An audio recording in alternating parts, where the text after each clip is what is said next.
I guess that would help to turn on the mic.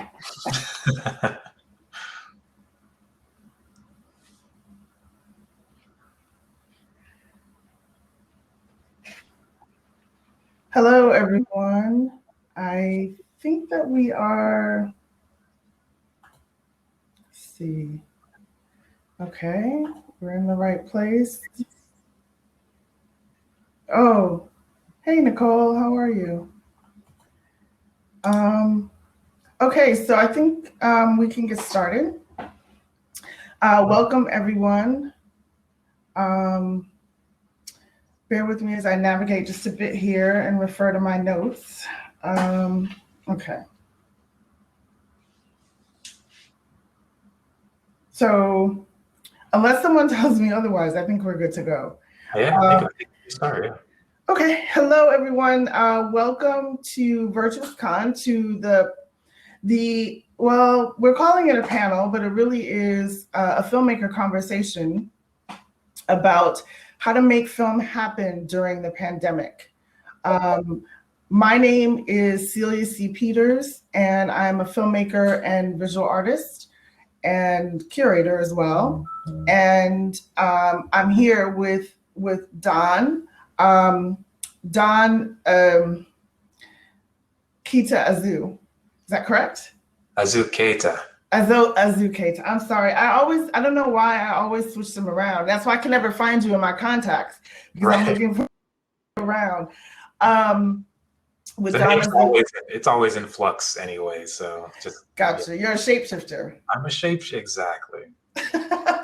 Fantastic. Don is a prolific filmmaker, very talented Afrofuturist filmmaker that I have had the pleasure of working with before. And let's talk a little bit, I think, first, we're going to actually speak to the topic. And I think we're both going to tell each other and tell you what we have been doing, what film we've been making during the pandemic. Because this is more than a notion. Obviously, COVID-19 has flipped the script on everything, certainly everything in life, but everything also to do with production, because we've all had to rethink how to do this. Because if you are a filmmaker, if you are a content creator, if you are an artist, that drive, it keeps going regardless of the circumstances. So we just got to figure out how to make it happen. So Don, if you could talk about, what film have you made during the pandemic? What have you done? And when we say filmmaking, I just want to note, we're not just talking about production, because filmmaking is a multi-phase process. So it's not just about shooting. There's a lot that happens before, there's a lot that happens after. And there's also other ways that we can make visual cinematic stories as well. So Don, if you could just dive in and tell us, what have you done? What film have you made in this crazy year? Yeah, thank you so much, Celia. I have been working. I know we're going to talk a lot about process and things, but a lot of my filmmaking process, especially recently, has been completely about collaboration with other filmmakers, other creatives. So in this last year, that's just been even more heightened in order to just gather those creative juices and be able to actually do and finish work. So I've been working with a lot of friends on films, and specifically shorts. I love short films. I worked with an actor, filmmaker friend at the end of last year on his short film called Love Frames, which is kind of like a magical realist drama piece. Wow. And there's a handful of actors. There's about 5 actors in it, which is typically, we'll talk about more about this, but it's typically kind of more than I usually work with. I usually work with like 2 or 3 actors because I just kind of like the smaller form factor of filmmaking. But his piece had 5 actors, but what really drew me to it was the kind of Afrofuturistic, magical realist elements in the film. Even though it's very much kind of almost like a relationship drama, it takes place. It's like at first it was visualized as like a oneer, like a one shot film, like no edits. It's just moving camera, and these actors are kind of it's following one lead, but they're going through different relationships within the same space. So it's kind of like a time one space deal. Mm-hmm. It became a tour because the location was just so big that we kind of had to cut it up into like there's one kind of major part where there's several interactions, and then there's another part with several interactions. So can I ask you, was this project conceived before the pandemic or after? And then what adjustments did you make in terms of shooting for the pandemic? I know you mentioned a big space, but can you really talk to that? Yeah, no, that's a great question. It was actually before, like maybe a few months before, because he had his script ready, short script. It was maybe 7, 8 pages. And I love that too. I was like, oh my gosh, we could totally shoot this, in a day. It's also just a great script.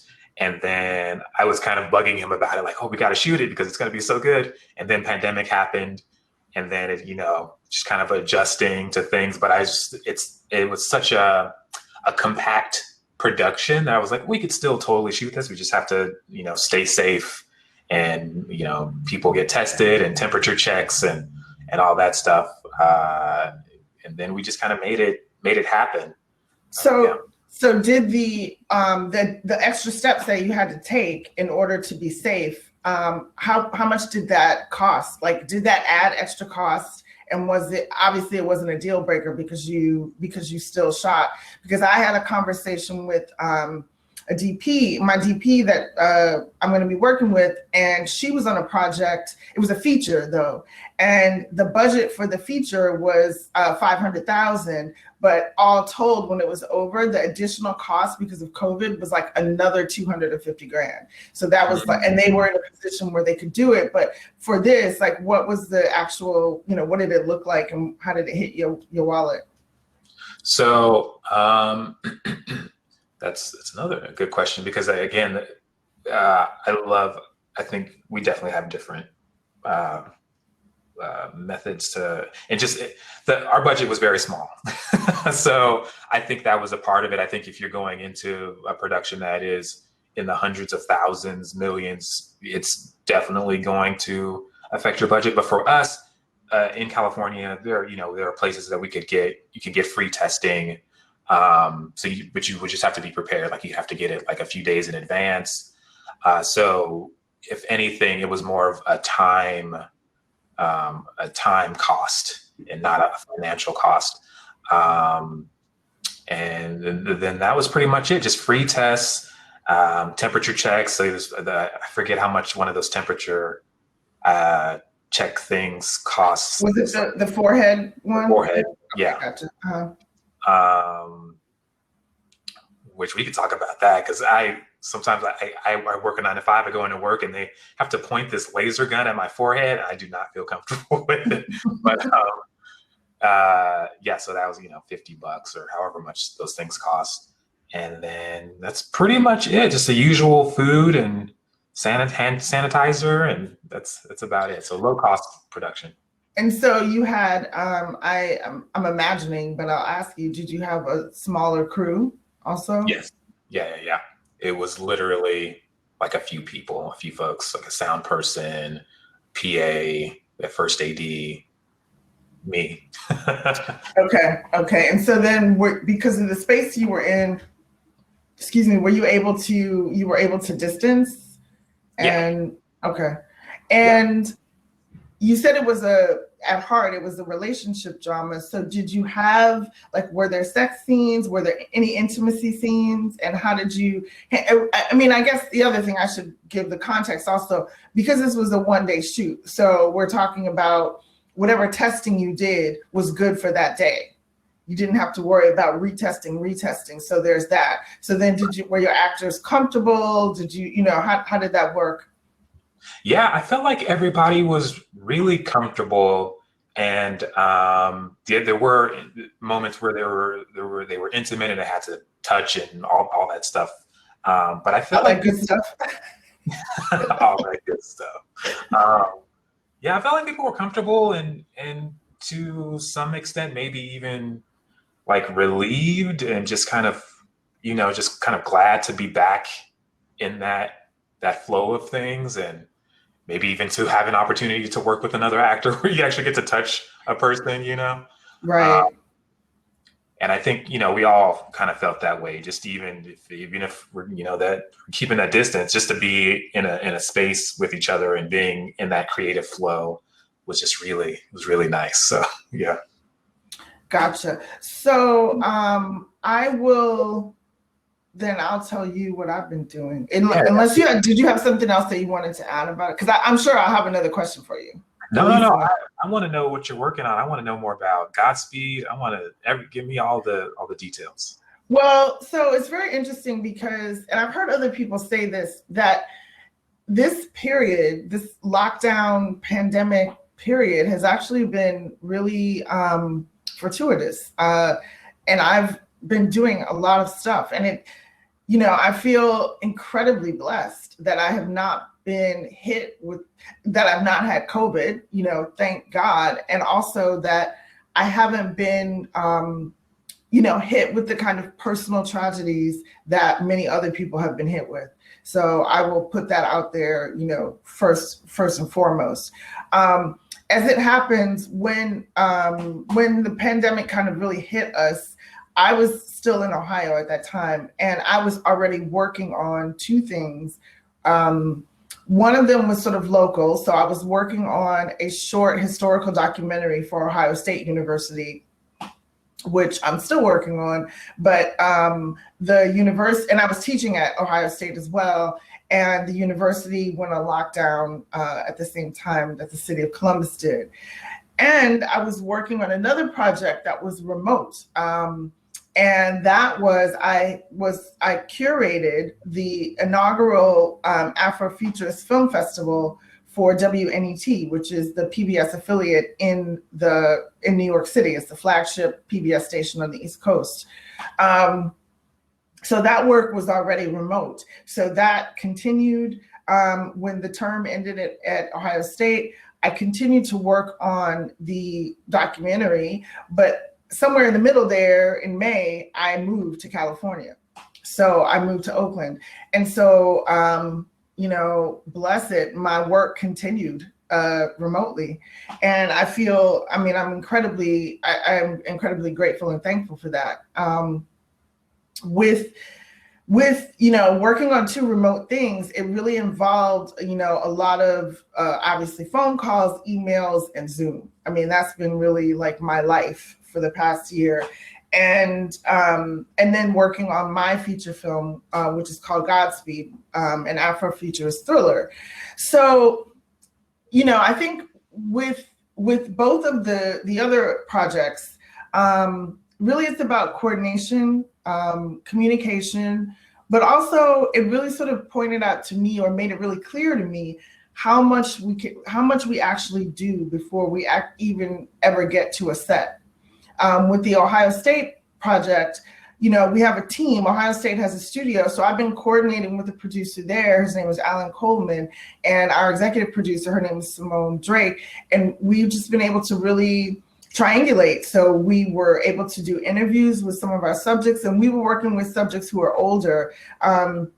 The documentary is about a group of Black teens at a Columbus high school in 1971 whose activism was met with a very harsh police response that shut the school down. So as everything was unfolding during the summer, the protests and everything, we were like in that space anyway. And we were able to do interviews sort of safely in the studio. So there were protocols in place, there were COVID protocols in place, and we were able to get people in one at a time, masked, with a producer outside the booth and all of that. So it just we still were able to continue. Now, there were times when we were obviously paused because the university, there were breaks, there were times when things were just closed down. And we had to work around that. And in those instances, I was doing other things. I was doing research. I'm working with media, sourcing media, and, talking to folks. With the All Arts Project, that was a matter of, again, coordinating with the producer that I was working with at WNET. We're, co-producing this project and working with their team there. And the producer that I was working with, his name was Jake King. He's in New York. And so it was a lot of communication. And then when we went into one component, so I worked with Jake on the explainer video that we've done for the festival.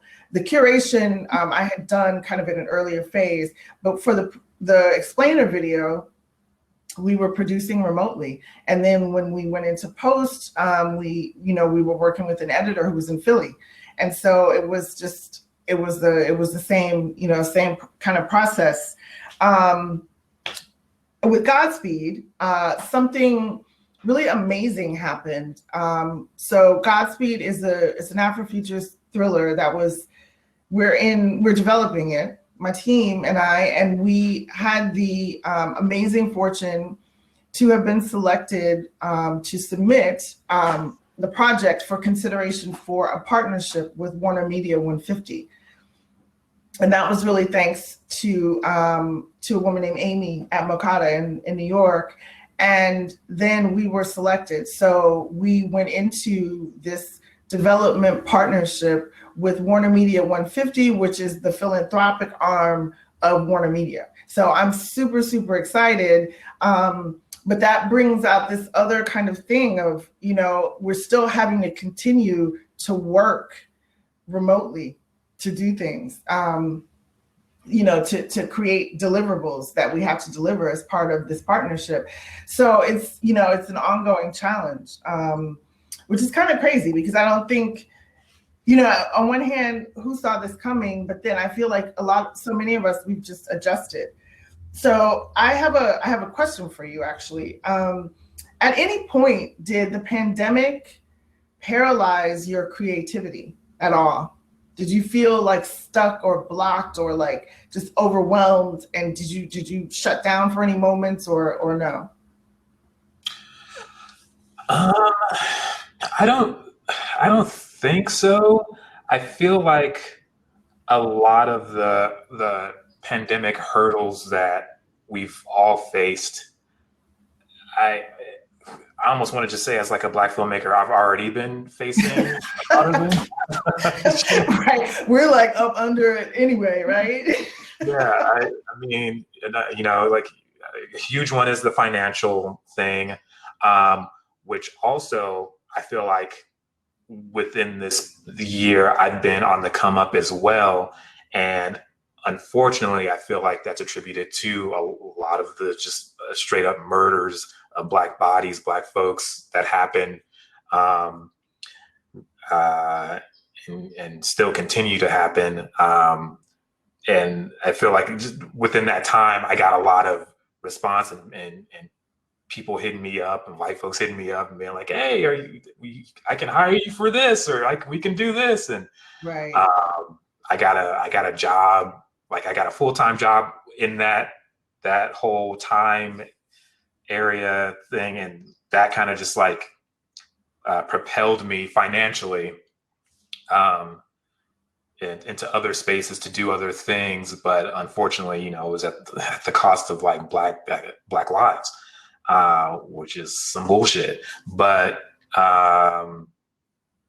yeah. So I feel like I have, just like I was saying, I've been kind of in the same space that I've always been in. I'm very much, I love the low hanging fruit of creativity. Right. So, because I just want to work, and I can't, I love and appreciate like bigger productions, big, like give me the 12 million, 100 million, $200 million production. But if I can't get that, I will totally settle for that $200 thing with the $20 lunch and just like making a thing with friends and stuff like that. So I've always been about that, just like what's possible like right now. That's really, sorry to cut you off, but it's such a great point. I mean, that's really the nature of being an independent filmmaker. It's like, what can we make now? How can we do this? How do we do this? And that's the question we always answer. I mean, we always ask ourselves, but then inevitably we always answer it, which is how we continue to keep making things. And you brought up something else that I think is a really good point for people to really sort of think about, is that as Black independent filmmakers, there are other layers of challenges that we face. Sort of there's many of them, or maybe there are some that are huge.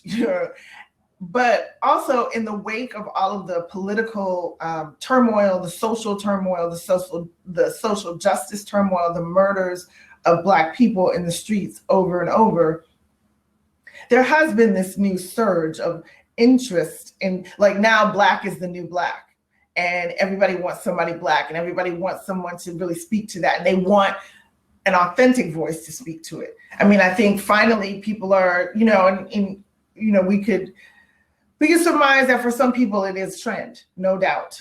But at the same time, I think whatever gives people the opportunity to speak from an authentic place, bring it. And I think it's really up to us to make sure that that's permanent. That once we get that foot in the door, like, don't go back out. You know what I mean? Keep pushing through that door. That's funny, because there's been a lot of programs and initiatives, but also just a lot of outreach. And I noticed that a lot on social media. Have you noticed that? Oh, absolutely. Because we're profitable, whether, whether we're alive or Black Death is profitable as well, so those images of us, those stories of us they make folks money.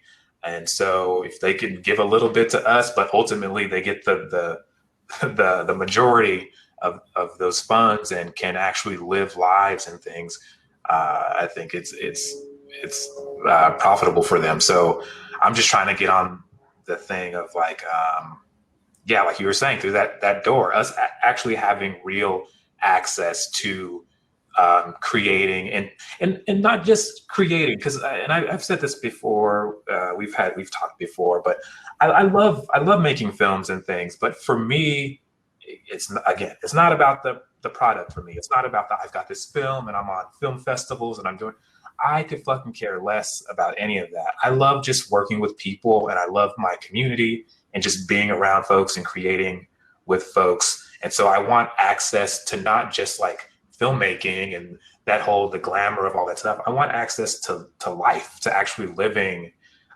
without massive stress, and stress of paying bills, stress of my health. And so that's kind of where I'm at right now. Yeah, that's critical. I mean, that's kind of a baseline. And I think artists in general have been sold this bill of goods that at some point, you have to suffer. You have to suffer, meaning, be wondering how you're going to pay your rent and how you're going to get food on the table and all that stuff in order to create art. And I think I agree, it's complete bullshit. And I think it also has to do with the fact that we live in a country that largely does not value art. So, there's that. And so then it always has to come through this kind of commercial lens. And that's where the value is assigned, where really it's valuable in and of itself. It's valuable for what it brings to the human experience. So, and I know that within the industry, there's all these things that seem to have become these fixtures that I kind of wonder, and I don't think necessarily are going away. So in looking at, doing a feature, right, one of the things that's become kind of a staple is to have a COVID safety, COVID coordinator. I forgot what is the exact term. Yeah. But those are on sets.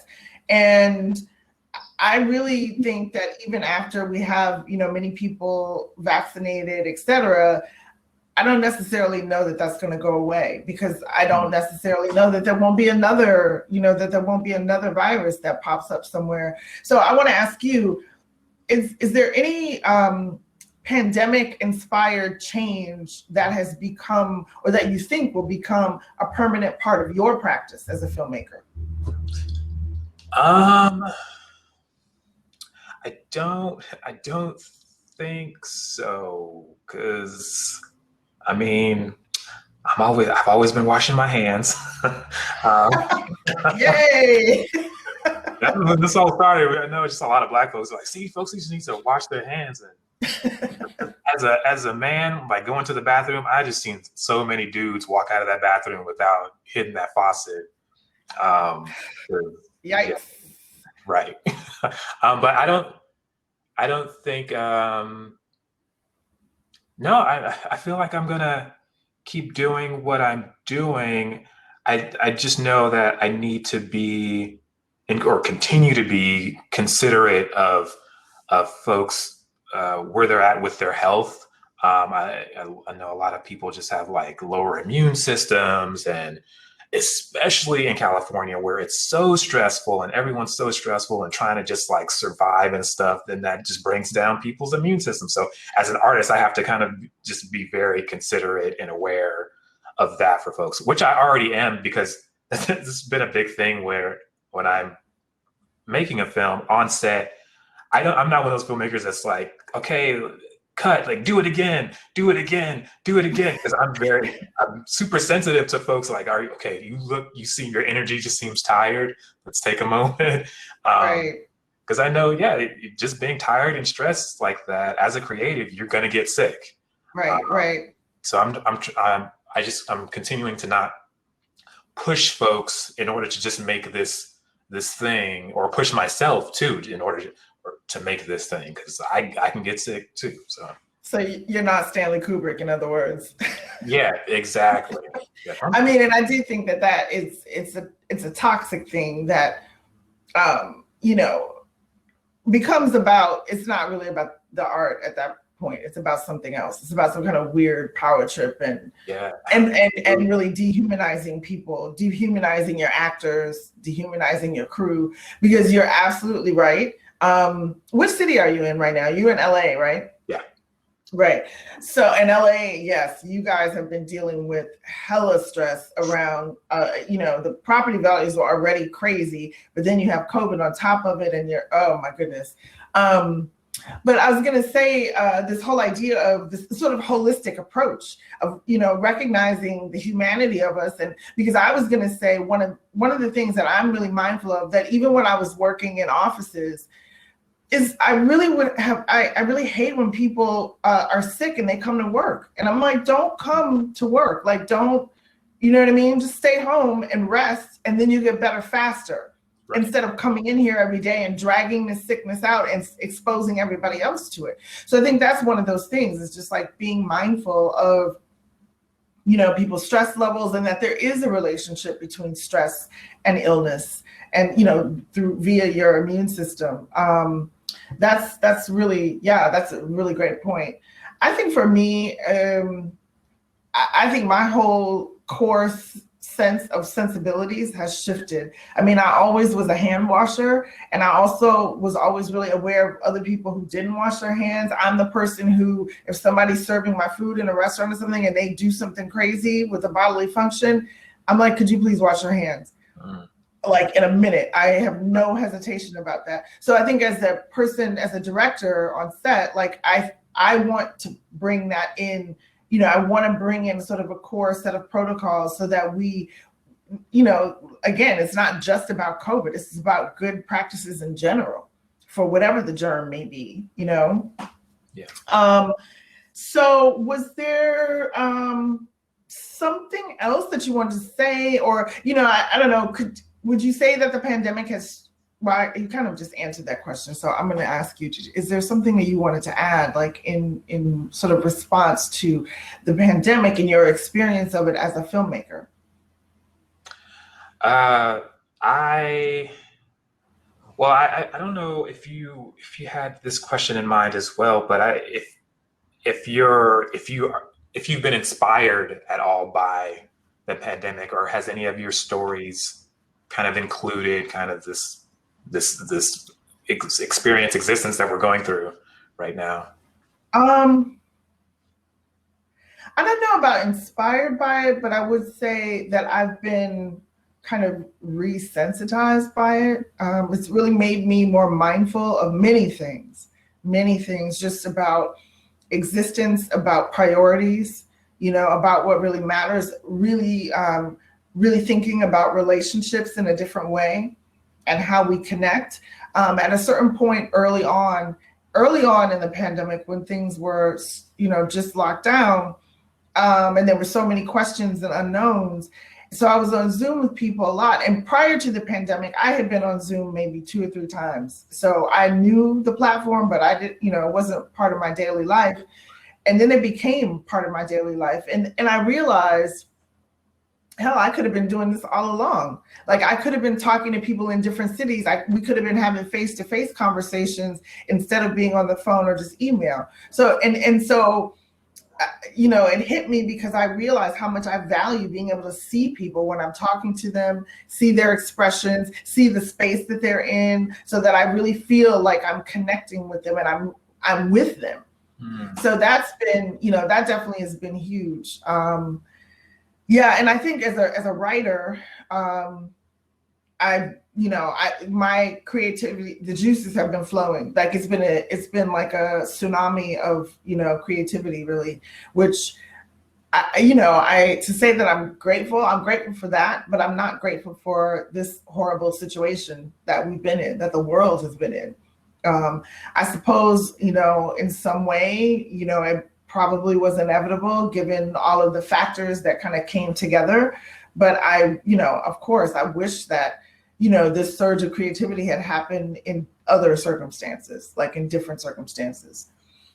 So, so really quick, so we're at 11:35, and just if you could take a couple minutes, I don't know, and Shakima, who is our co-hostess, I don't know if there's if the best way for us to share links would be to do it in the chat.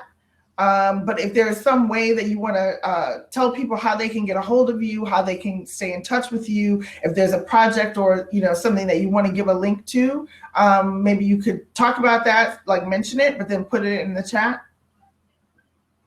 Yeah. Yes, absolutely. Okay, so Shakima says yes, you can share links in the chat here. Okay, great. Cool. Yeah. Yeah. We'll do. What's the next question? Oh, okay. All right. Well, I guess I will talk about what I want to share now, which is so the film festival that I mentioned that I curated, it launches on March 26th, and I can't even explain to you how excited I am about it. There are 10 films, and there are other components as well. So we have these 10 Afrofuturist films, short and feature, of which Don's is one of them. They're from, filmmakers from the United States, from Martinique, from Brazil, from Nigeria. And we're also going to have, so when the festival launches, the films will be streaming. They'll be streaming from the All Arts site. So that's allarts.org. And I'm going to put the link in the chat now. But in addition to the streaming, the films will also be broadcast on WNET, 1 per month. And the name of the festival is Blackness Revisualized. So let's see. Oh, I think I misspelled visualized. Let's see. Yeah, there you go. And in addition to the films themselves, there are going to be 10 editorial contributors who write a piece in response to each film, and we'll have a playlist, an Afrofuturist playlist, and then we'll have a series of filmmaker conversations following the launch. So there'll be roughly one every other month that focus on like 2 of the films at a time. So on that link that I put in the chat, you can access the trailer that WNET has created for the festival. It is incredible. And I'm going to be totally transparent. When I saw that trailer, I literally burst into tears because it's so fucking hot. And it's like, it is everything that you see there is the work of a Black filmmaker working in the Afrofuturist space. And the power of that, I mean, it's just like, It's crazy. And, you know, I feel really grateful and really fortunate to have been able to partner with WNET. I mean, they have a history of doing visionary work. I mean, WNET produced the series Soul back in the day. You know, they were a co-producer of the original film, The Lathe of Heaven, which featured Margaret Avery as a lead in a Black sci-fi film in like 1982 or 81 or something. So, I mean, and then there are others, many other things. So working with that team has been really amazing, but I'm really so excited to share this. And I'm you know, so happy to have been able to bring these Black voices to a platform so that you, the world, the audience can see this work, because it's incredible. So please check that out. And then I'm also going to put the website for Godspeed, my feature. And you can check there for updates. And Don has his links there too. And so then we're also going to open it up for questions.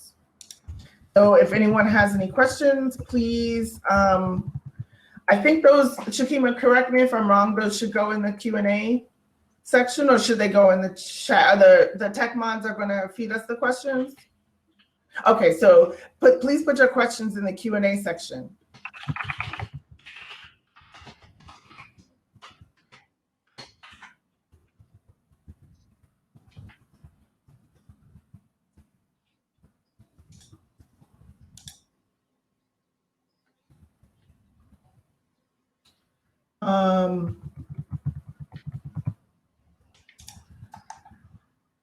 Where should we?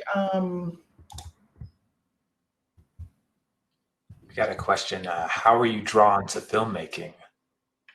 Where do you see the question? It's at the Q&A in the top right. Oh, okay. Sorry.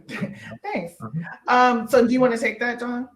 Yeah, I am absolutely obsessed with science fiction and horror and just all the subgenres within that, cyberpunk, cosmic horror, all the things. So, and I just grew up kind of single child. But my mom was also really like into like horror and things, and still is, because we're just very much into like the paranormal and things like that. So I just kind of grew up in that space of just like imagination and just kind of just being by myself and things like and cartoons and stuff. So yeah, as you know, of course, as a kid, being super moved by cartoons, but as I got a little older, and when I say a little older, I mean like 7, 8, 9, 10, and I was really kind of taking in films and things, and films like I don't know, like even like a Little Shop of Horrors, you know. And there's like so many like elements within that film. Not only is it a musical, but it's kind of science fiction, and this is all this stuff that I love. The process that my brain had to go through as a young person to kind of realize how powerful film in general can be. And so after I gained that, I kind of ran with that, you know, like this is like, for me, film is like a tool for existence, and I'm using it as such, you know. I'm also having fun doing it, but I'm just loving conceptualizing science fiction films and horror films. I want to do some like just straight up horror stuff very soon here. I actually have a short vampire script that is completed. And just kind of taking my time with film too, because especially here in California, it's like, well, everyone's like on that hustle of, oh, I got to get on Netflix, I got to do this thing, and it's that. It's so exhausting. I just want to make art. I just want to be with folks and have a good time.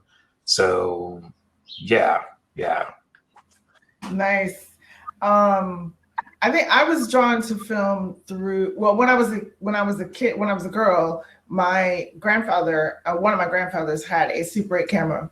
And so he would, shoot us, like me, my sisters and my cousins and I. And then my grandmother and my grandfather would have like movie night, and my grandmother would make popcorn and we would look at the movies. And that mentally, it was just like it was just very trippy to me to see myself on the screen in moments that were gone, moments that had passed. But there I was, and I kind of felt this dissociation because I was like, wow, what was I thinking in those, at that time or whatever. So that fascination kind of started there. But then fast forward to like when I lived in Chicago, when I was in grad school, my friends and I were indie film fiends, and we had some really like amazing art house theaters in Chicago at the time. And so we went all the time. And somewhere in there, that's really, how it kind of happened. I had a friend who was an attorney. He was like a corporate, like sort of litigation attorney, but he wanted to do intellectual property. So he suggested to me that I write a script, and he thought, that I'd be good at it. And I was like trying to get into grad school again in New York. I was trying to go to do a second master's. And I was like, yeah.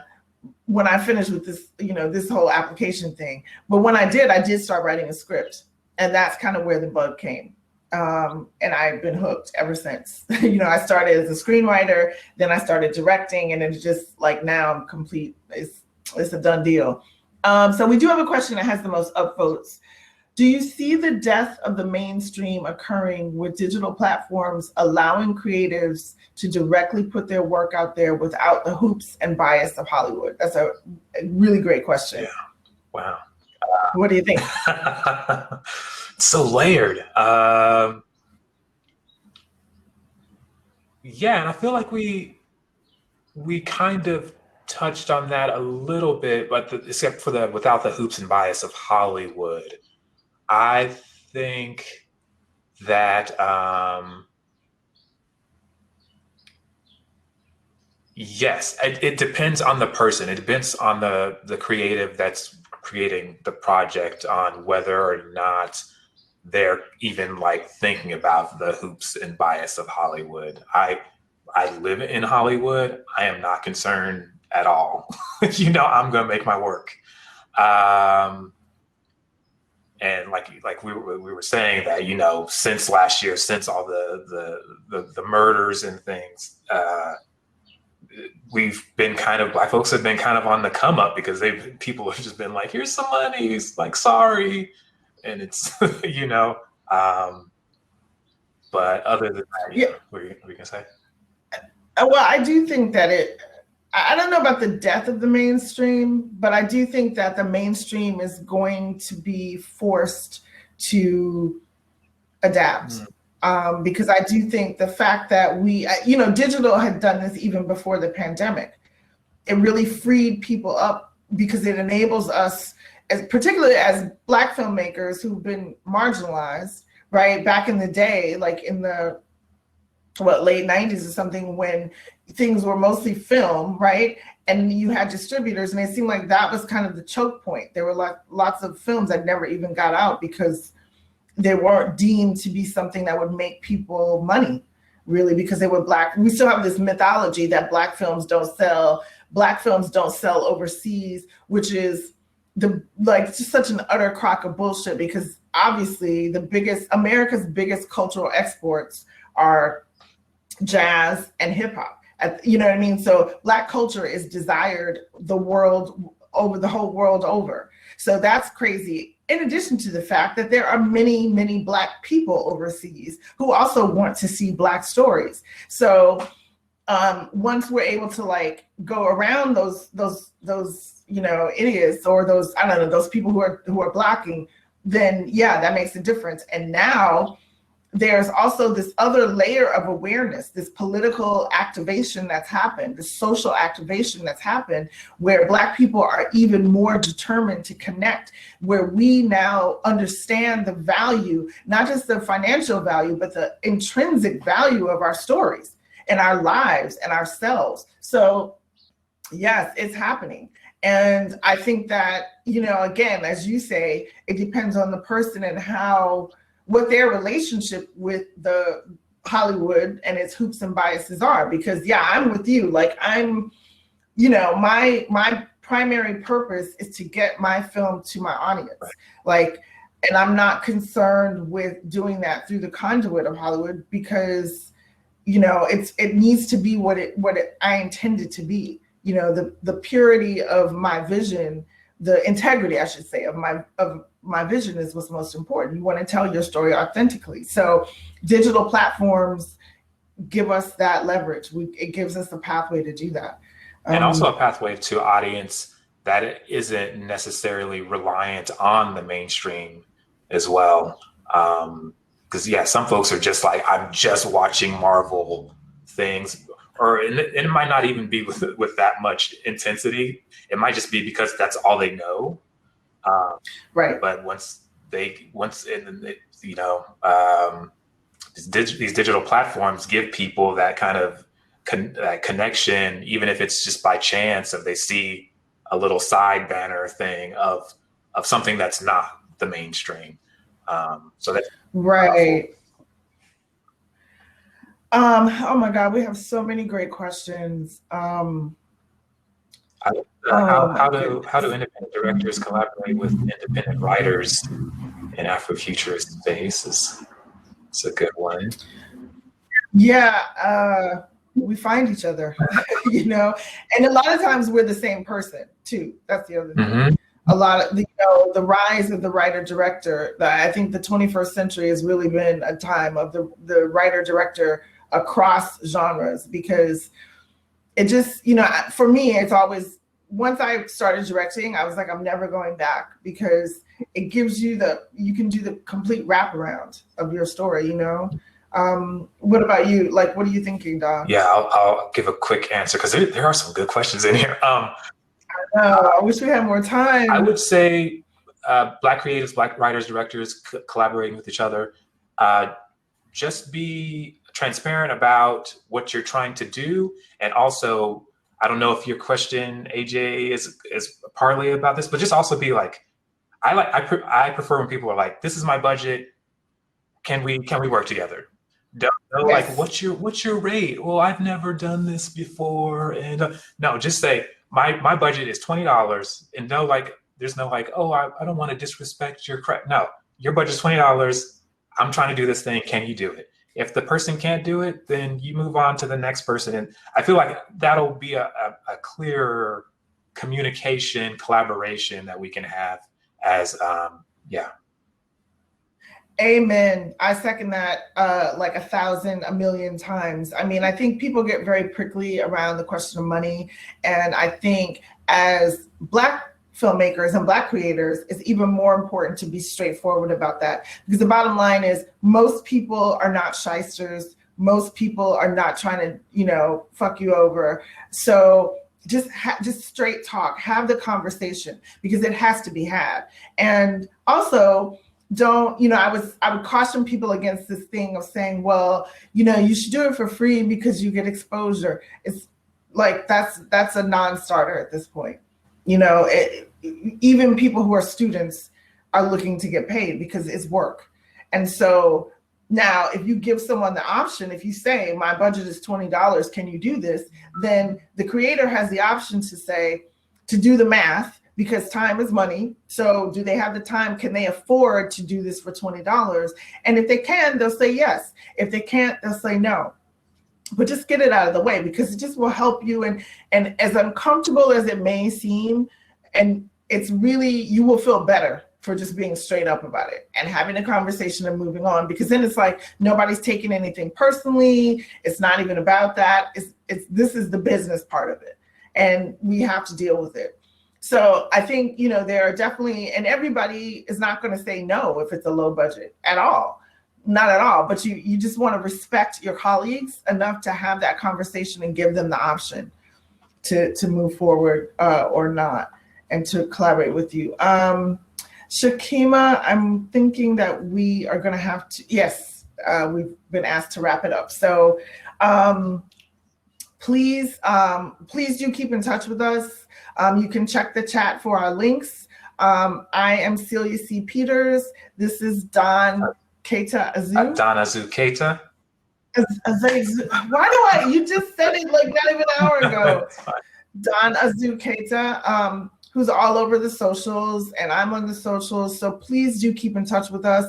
And thank you for being here, and thank you for supporting Virtuous Con. And when you go elsewhere, if you see the banners to donate, please do that. Please support this kind of platform for us, because there's so many wonderful people here, and we want to keep this going. Thank you so much, and thank you to everyone for coming. Thank you, Shakima and Cerise and Virtuous Con. Have a wonderful rest of the weekend. Take care, Don. Thank you. Bye. Bye-bye.